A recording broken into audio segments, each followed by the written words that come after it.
Okay, how you doing today? I hope you're doing okay. This is a little bit weird to do it this way, but we're going to give it a shot and see what happens. We need to finish up our conversation about 6.1.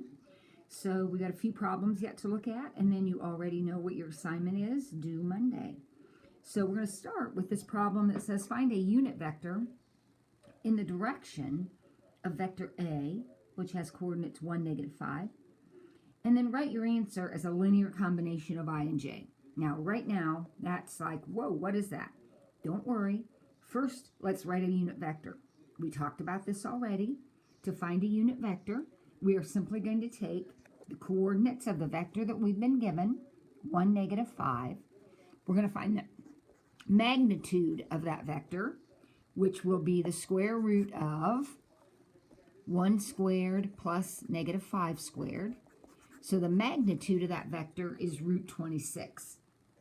To find the unit vector, then, we simply take each coordinate divided by the square root of 26. So the unit vector is found by taking each coordinate of the original vector and dividing by the magnitude of the original vector. So I'm going to go ahead and rationalize those like a good math student.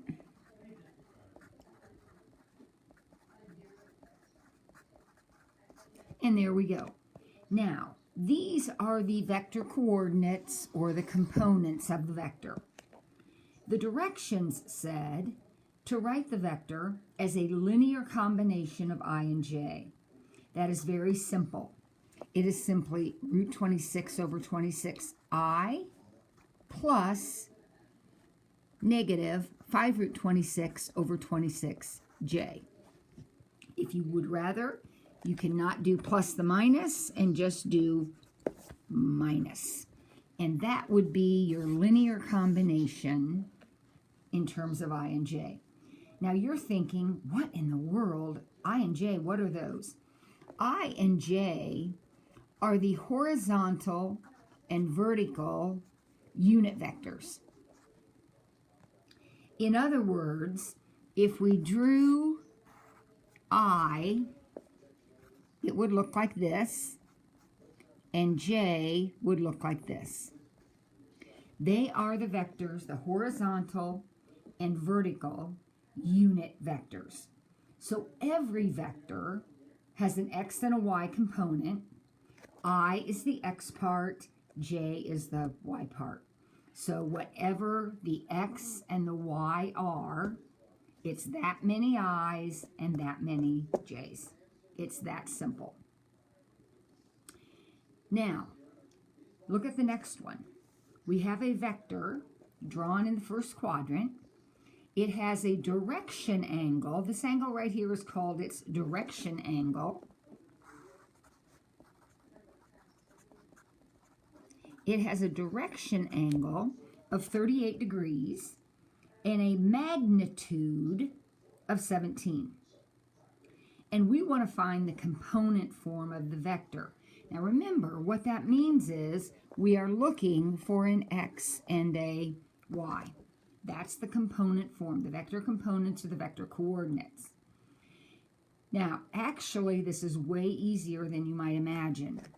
If we dropped a perpendicular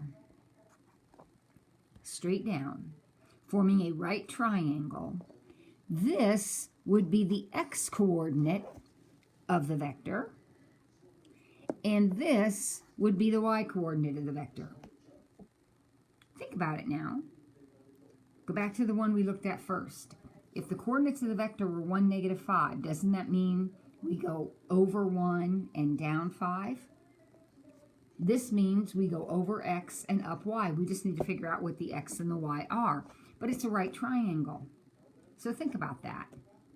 You could do something fancy like the law of sines or something, but you don't even need to do that. What do we know about SOHCAHTOA? We know that the cosine of 38 equals x over 17. So x equals 17 cosine 38. And similarly, sine 38 equals y over 17. So y equals 17 sine 30.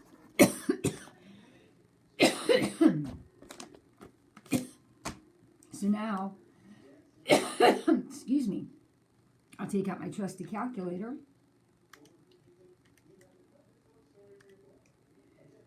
Excuse me. And my x-coordinate, excuse me, oh my gosh, is 13.4. And my y-coordinate is 10.5. So the components of the vector, 13.4, 10.5.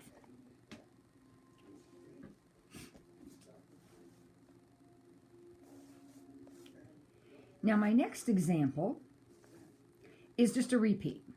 But this one's a little bit different. I just wanted you to be aware. We are in quadrant 2. But everything is going to be exactly the same.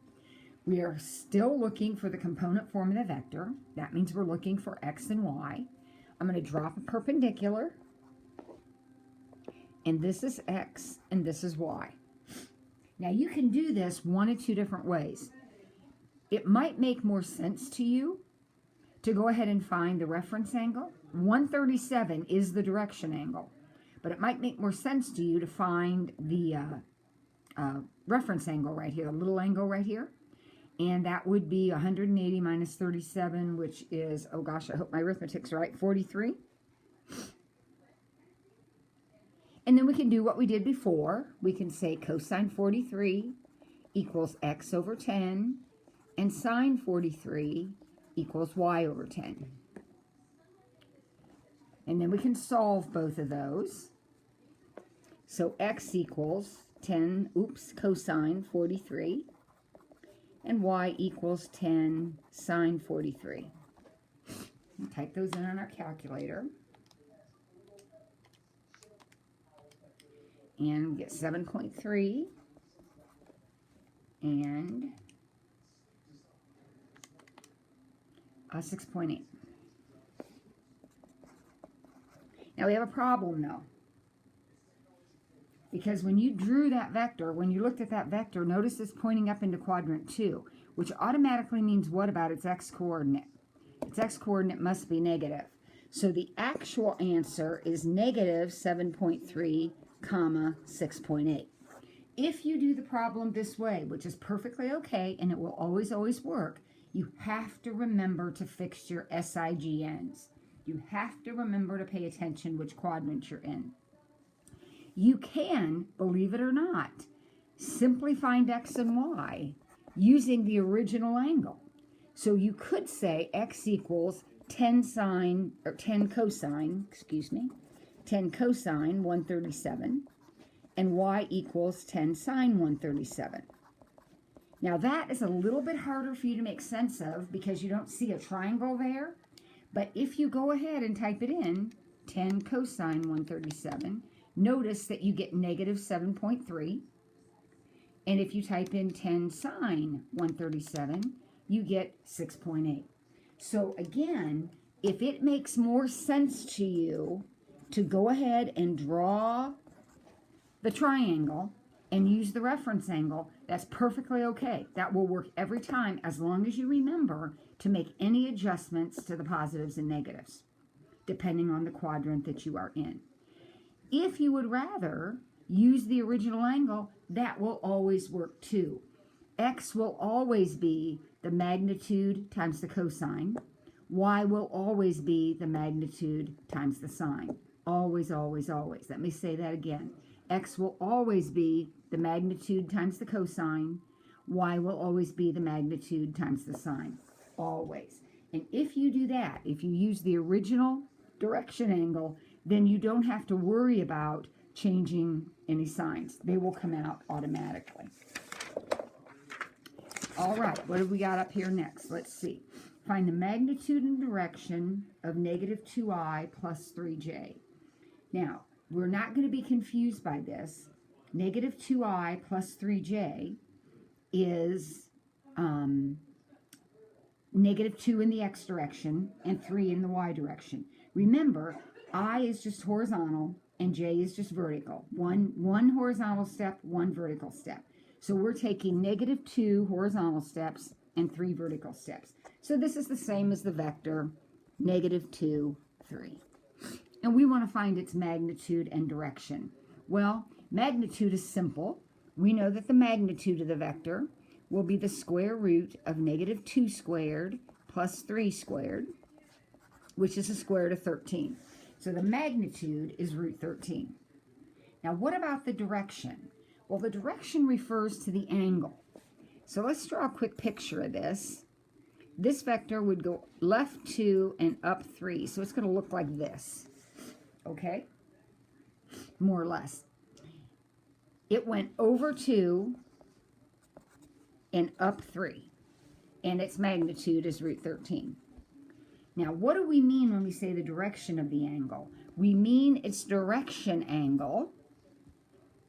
Well, I mean, what do we mean when we say the direction of the vector? We mean the direction angle, which starts here, always on the positive x-axis, and ends at the vector. So this is the angle that we are looking for. Now, probably, you're going to want to find the one inside the triangle. You're used to finding that angle right there. So I know, I'm going to call that angle theta, I guess. I know that the tangent of theta equals 3/2.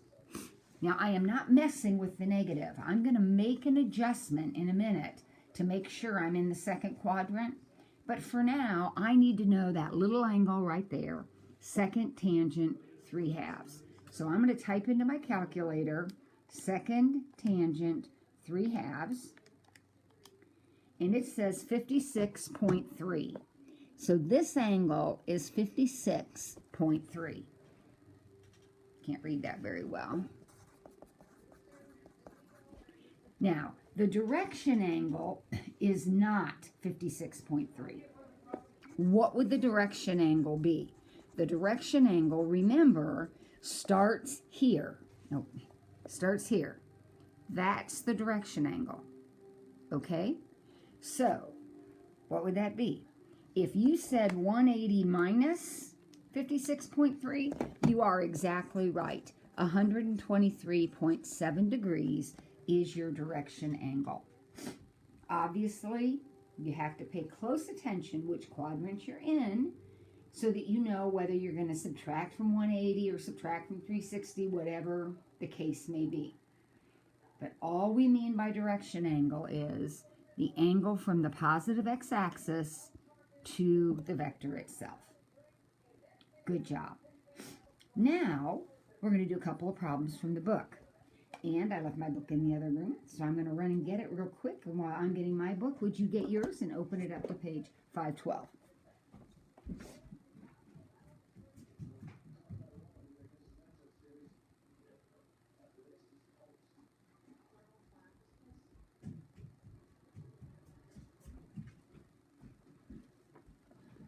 Okay, so I'm opening up here to page 512, and I'm going to do problem number 42. All right, so here we go. In case you don't have a book, I'll see if I can get the problem up here for you. There it is. We got an airplane flying on a bearing of 170 at 460 miles an hour. Find the component form of the velocity of the airplane. All right, well, here we go. First thing we need to understand is, what do we mean by a bearing of 170? In navigation, and I think we've talked about this before, in navigation, due north is 0, east is 90, south is 180, and west is 270. That's the way the compass is set up. So when we say we're flying on a course of 170, that would look like this. This is a course of 170. Now the magnitude is 460. It says we're flying at 460 miles an hour. So that's our scenario. We want to know the components of that vector. Now, you can do this a couple of different ways, but let me caution you. You cannot use 170 as your angle. Remember, I told you before that x will be the magnitude times the cosine of the angle, and y will be the magnitude times the sine of the angle. That hasn't changed. The problem is we cannot use 170 because 170 is not starting in the right spot. Does everyone see that? 170 is in the wrong spot. So I would suggest that you simply drop a perpendicular. And now this angle right here would be how big? Now remember, the whole thing's 170, but you can't count this 90. So that little angle right there is 80. So I'm going to go ahead and use 80 as my angle. But because that's not officially the direction angle for the vector, what do I have to remember to do? Make anything negative that needs to be negative. All right? So the angle I'm going to use is 80. I'm going to type into my calculator 460 cosine 80. And I get 79.9. And then I'm going to type in 460 sine 80. And I get 453.0.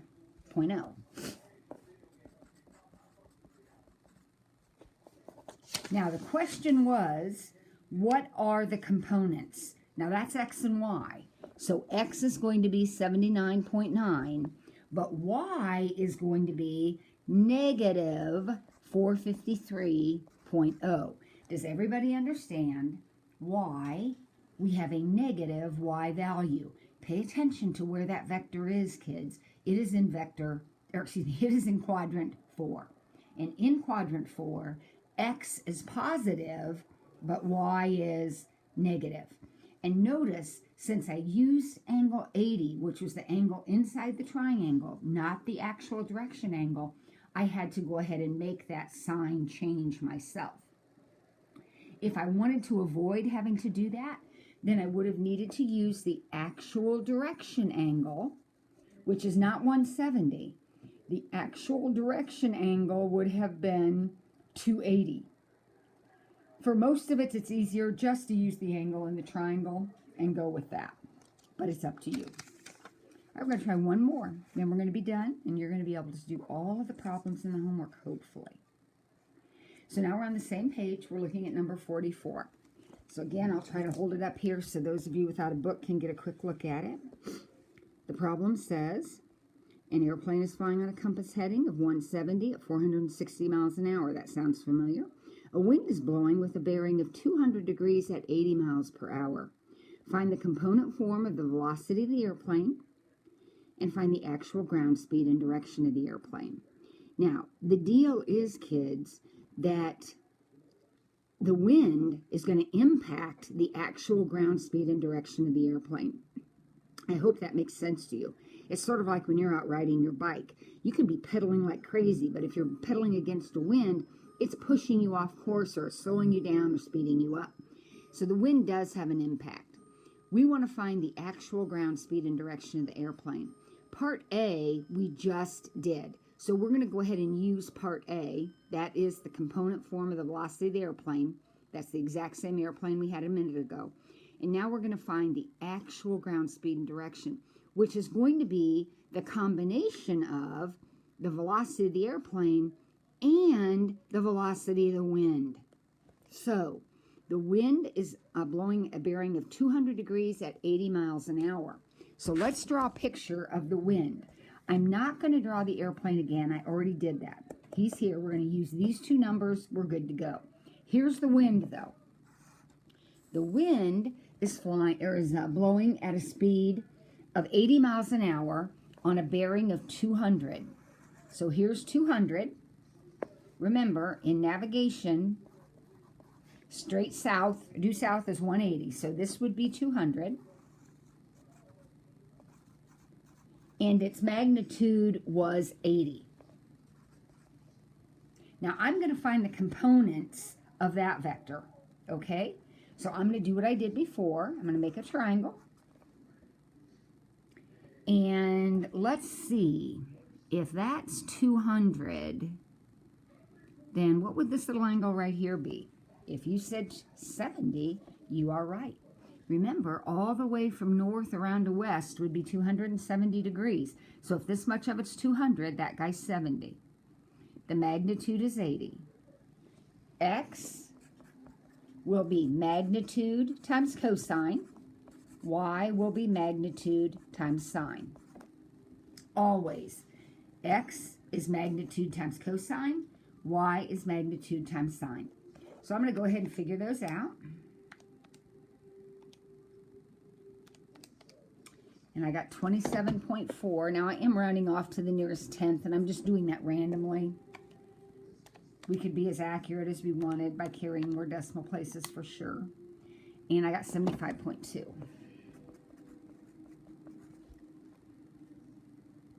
Now be very, very careful though. Notice which quadrant is the wind in. Oh, it's in quadrant 3. What do we know about quadrant 3? X is negative and Y is negative. So the components of the wind are both negative. Again, because I did not use the actual direction angle, I used a little reference angle of 70, I had to physically change both of those coordinates to negative. So here's the airplane components. Here's the wind components. We want the resultant.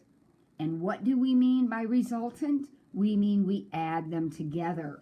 So if you combine the X of the airplane, 79.9, with the X of the wind, negative 27.4, you end up with 52.5 for your X, and then your Y's, negative 453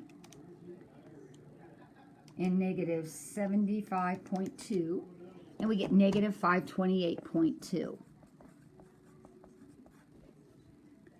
So the question said, find the actual ground speed and direction. We aren't done, gang. We aren't done, because what we have here are the components of the resultant vector. So, kind of in the way here, but that's going to look like this. That's over 52.5 and down negative 528.2. That's what the vector, looks like. This will be its actual speed, its magnitude. So we can find that doing the Pythagorean theorem, or just square, square, add them up, square root. So 52.5 squared plus 528.2 squared, and then square root that. The actual magnitude of the plane is 530.8 miles an hour. Okay?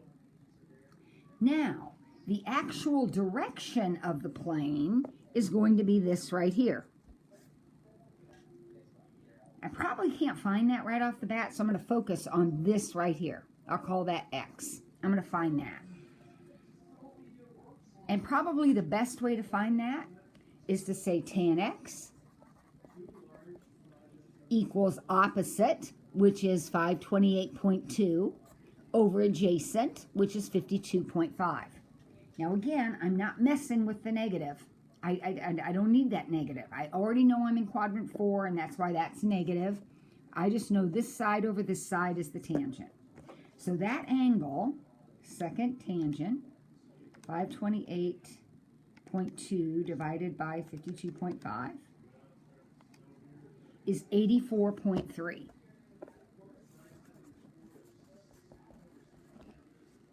So what is the direction of the airplane? Please do not say 84.3. The direction of the airplane must be measured from due north. So we've got 90 and then 84.3. So the actual direction of the airplane